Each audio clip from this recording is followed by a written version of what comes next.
All right, we've pumped it up. We're ready to go, Matt. We have 74 days to do it. It is 32 teams, 32 shows. Let's do the thing. Oh, I've missed this week.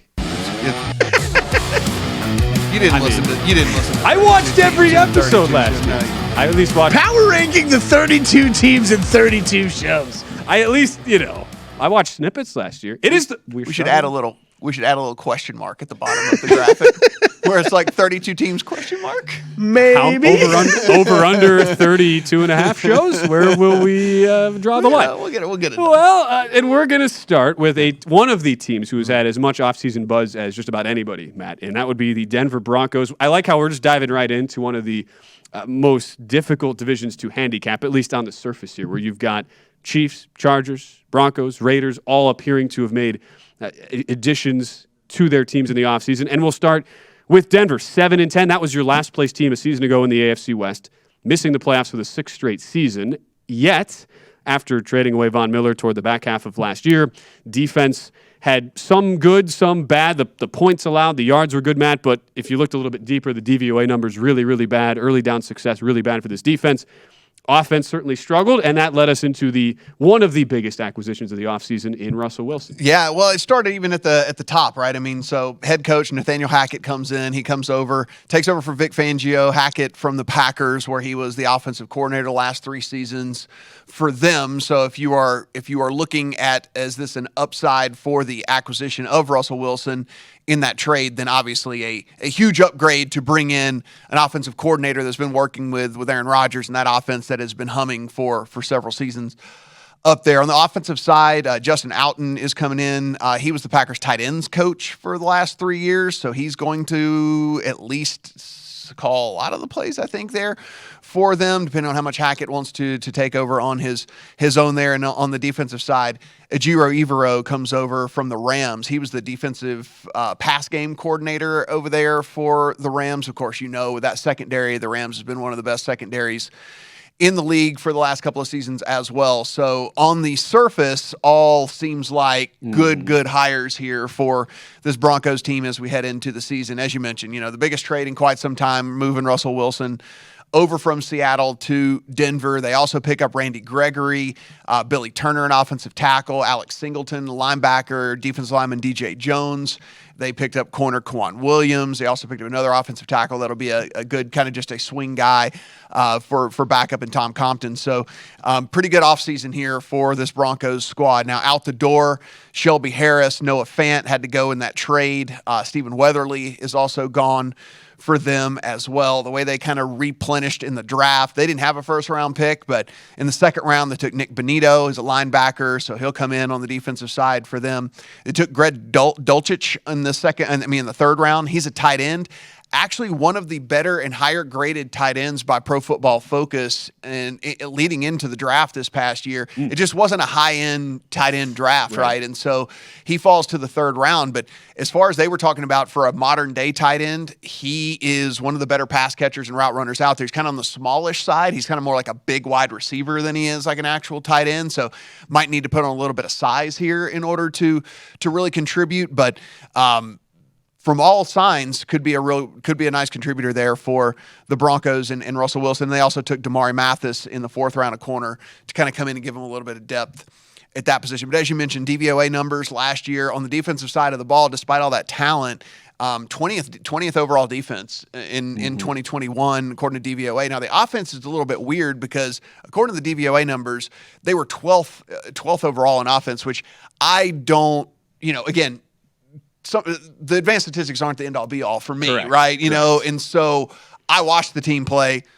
That was not the 12th best offense in the NFL. No. I watch every game twice, basically, and so that was not the 12th best team. But again, this is the advanced statistics talking here. Over on Sharp Football, who ranks the strength of schedules based off of what the projected win totals are moving forward for all of these teams, this team's dead center in the middle. 16th hardest schedule in the league as we head into 2022. Over on Pro Football Focus, how do they profile this team? They have them power rated 7th overall heading into the season, so they're really high on this Denver team coming in to the season. Now, the offensive line, they have 16th, so kind of right in the middle of the pack that they said really does have a lot of upside here if Lloyd Cushenberry can continue to make some steps here for this team. If Billy Turner can really start to turn a corner for them, then this could be an even better offensive line than kind of a middle of the pack type deal. 10th receiving core. Of course, if I read you off the names, you would think, oh, how is there 9 teams better than Cortland Sutton, Jerry Jeudy, Tim Patrick, and KJ Hamler?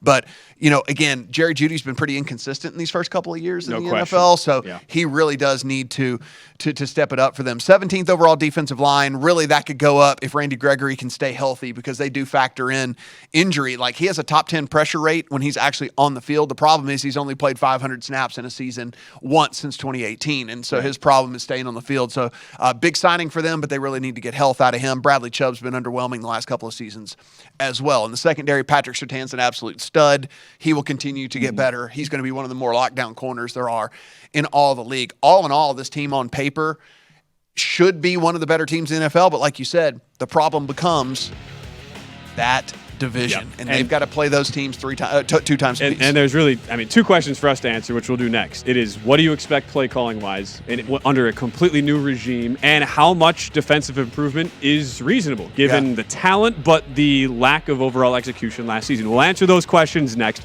We'll also break down how they slot into the division, look at schedule as we continue. Denver Broncos, first team of 32 we talk on Primetime Action. So we continue on.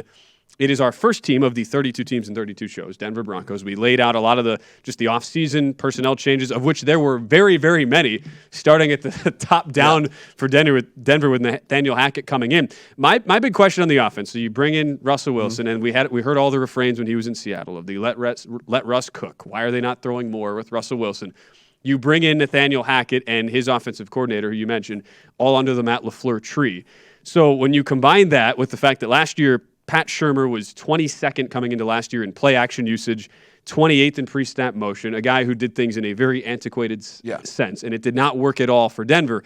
You bring in a guy from the Matt LaFleur School of Coaching who is very, very high up on, you presume, right, on the pre-snap motion, the play action usage. You're combining that with a guy in Russell Wilson who we all believe is going to be allowed to air the ball out much, much more often, given the wide receiver core you kind of laid out. So that is sort of the presumption here. How do you believe that will actually manifest once we see this all come together, given that it's Wilson now in just the second system he's been in his pro career, and you've got a first-year coach who has never been at this level before here in Denver? Yeah, I think if you look at what Hackett is going to walk into here, you have to think that he's walking into what he feels is maybe even a better situation than what he had in Green Bay. And no, I'm not saying that Russell Wilson's as good as Aaron Rodgers. That would be insane for me to say, but he's not that much worse. And then, yes, am I trying to say that Cortland Sutton is Davante Adams? Absolutely not. But there was never a number 2 really there for Aaron Rodgers for the last several seasons. Whereas you're coming into a situation here from a wide receiver core that might be as good as you could possibly hope for, especially if Jerry Jeudy can live up to, the hype that he had coming into the league here. But you have a guy in KJ Hamler who's the down the field burner. Russell Wilson throws one of the best, if not the best, deep balls in all of the NFL. You have the completely polished, totally can run any route guy in Cortland Sutton. You have Tim Patrick, who's kind of your sure-handed chain mover guy. And again, it's just whatever Jerry Jeudy can actually turn himself into in the NFL. So I think if he's looking at this from that standpoint, he's like, yeah, Russell is not Aaron Rodgers, and certainly Cortland Sutton is not Davante Adams. But the sum of all the parts is probably greater in Denver than it is over in Green Bay. And so with that, I cannot imagine that he wouldn't run this very similarly to what they did up there in Green Bay and throw the ball as early and often on early downs. Try to utilize what is the most efficient way to move the ball in the NFL in today's game, and that is to pass the ball and utilize all of these playmakers and stuff. And I honestly believe that they'll do that, and I think that we're going to see a drastically different offense there in Denver. Look, it makes a lot of sense, right? Yeah. And for a team coming in offensively, that's not the area you would be worried about coming in for Denver. And to be frank, there's people yelling at the screen right now. It's like, we had Drew Lock and Teddy Bridgewater at quarterback. What'd you want us to do?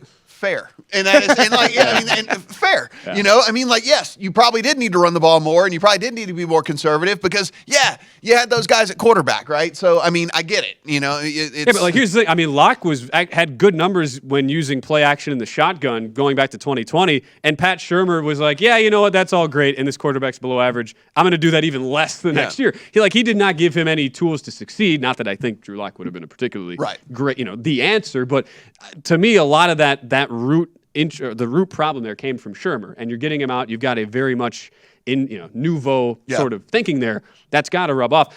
To me, the question is, we've seen rookie head coaches really struggle to adapt from an in-game managing standpoint. Special teams, Denver was horrible last year, 30th in DVOA.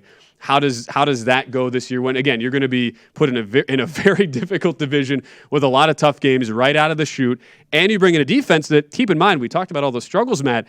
They had the projected 28th hardest opposing set of offenses last year. And that was after facing the third hardest set of opposing offenses in 2020. So the presumption coming into last year was, all right, this team should have a very soft schedule against opposing offenses, and their defense fell off that drastically.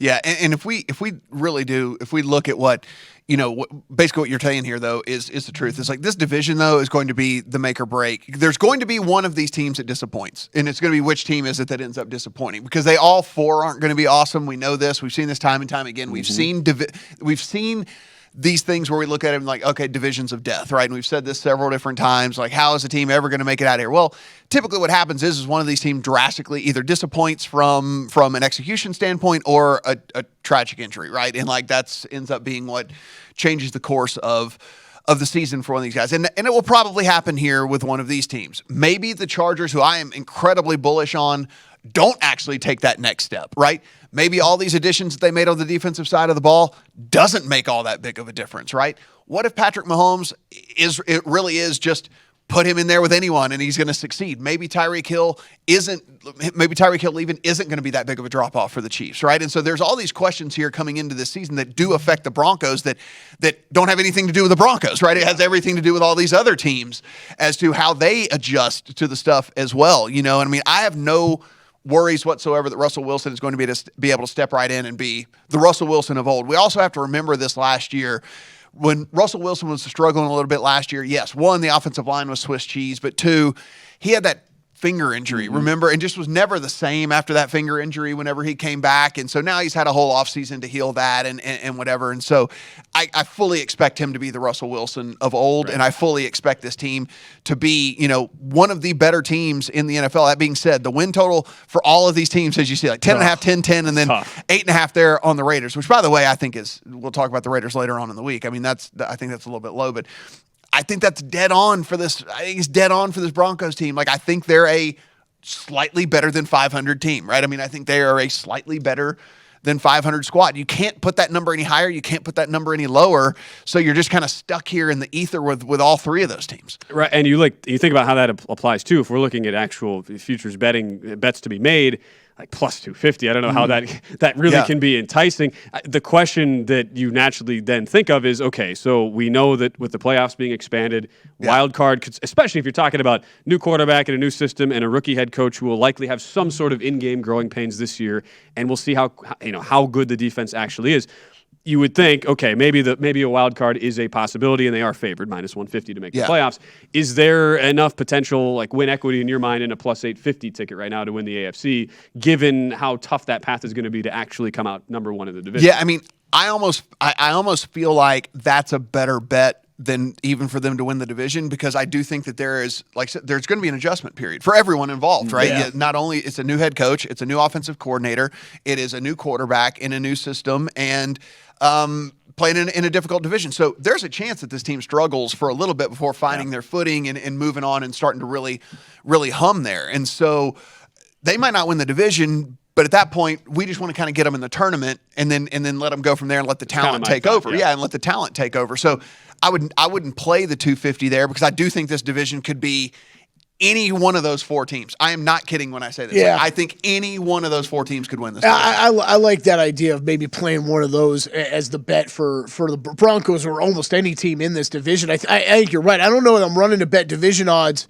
on almost any of these teams. Not where they sit now. Like, right, not where they sit now. And like fired on all these teams, like, as soon as all these moves started happening. So, like, I have the Chargers at, like, what are 7-1. I have the Raiders like 9-1. And, like, what, you know, and so, but not at the numbers they're at I think now. the other one with the win totals, Matt, like we've talked a lot on this show in the past about playing some of these alternate win totals you can find. I don't know I don't know if this is the division I want to do that in either, right? Like, because I do think the numbers are fairly accurate, and probably at least 3 of the 4 teams are going to be pretty dang close to these numbers. So I really like playing those alt win totals. I think I'm going to be heavy on those this year, but probably not in the AFC West. Yeah, because the chance for overachieving or I mean, I guess you could underachieve, but the chance for overachieving anyway for any of these teams due to the difficulty of the teams that they play, that they have to play twice, it's going to be very, very tough. I think our takeaway here, if there's value to be had right now, 8.5 to 1 on Denver winning the AFC, if you believe that eventually these pieces will all work out, I think that makes a lot of sense. And we're off and rolling. There we go. One team. There we go. That is 31 one team more. Now. 31 more to go.